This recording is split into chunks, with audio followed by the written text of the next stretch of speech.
Following the war, the Articles of Confederation and Perpetual Union proved to be a weak and ineffective form of government.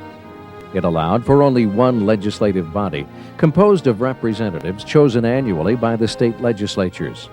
Each state was only allowed one vote in Congress, regardless of population. The Congress was given no power to tax or control commerce. There was no independent judicial or executive branch to enforce federal laws.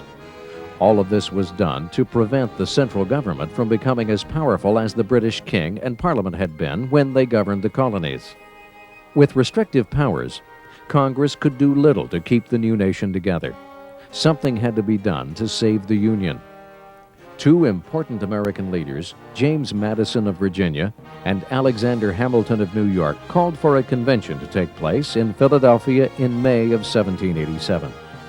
The goal of this convention was to make important changes to the Articles of Confederation, but instead, the 55 delegates from all but one of the 13 states decided to frame a new form of democratic government. On the first day, the delegates elected George Washington as president of the convention. At the time, the hero of the Revolution was the most loved and revered man in America. Through the long summer, the delegates debated on how this new form of government would function. In the end, it was a compromise between the Virginia plan, proposed by Edmund Randolph, and the New Jersey plan, proposed by William Patterson, that eventually became the basis for the United States Constitution. It called for a three-branched system of government: the legislative branch, which wrote the laws, an executive branch, which enforced the laws, and a judicial branch to determine the constitutionality of the laws.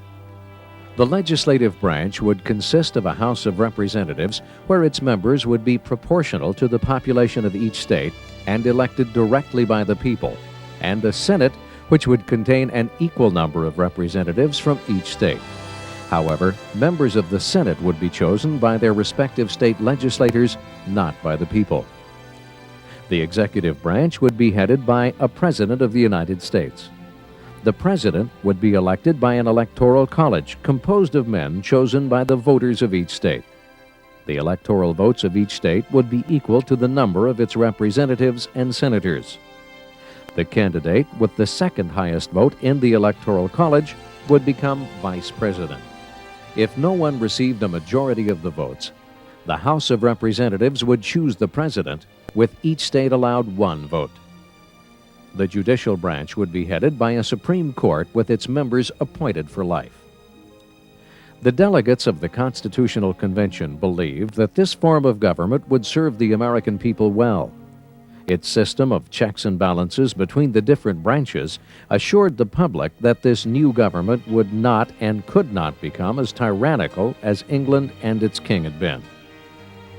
On September 17, 1787, after 3.5 months of debate and compromise, the United States Constitution was signed by 39 of the 55 delegates. Now, ratification by a majority of the states was needed for the Constitution to become the law of the land. People who favored the new Constitution were called Federalists, and they knew that the road to ratification would be a long and trying one. Powerful men, such as Patrick Henry and Samuel Adams, opposed the Constitution and loudly voiced their disapproval. These men and others like them were called anti-federalists. They feared that state sovereignty would be lost to the federal government. They also believed that without a Bill of Rights, the people would be helpless against a strong central ruling power. The Constitution's staunchest defenders were James Madison, Alexander Hamilton, and John Jay, future Chief Justice of the First Supreme Court. Together, they wrote 85 essays in favor of ratification. These essays would be known as the Federalist Papers. It's considered by many to be the best analysis of the Constitution ever written. Opposition was quelled after James Madison and the Federalists pledged to add amendments guaranteeing the civil rights of the people upon ratification of the Constitution.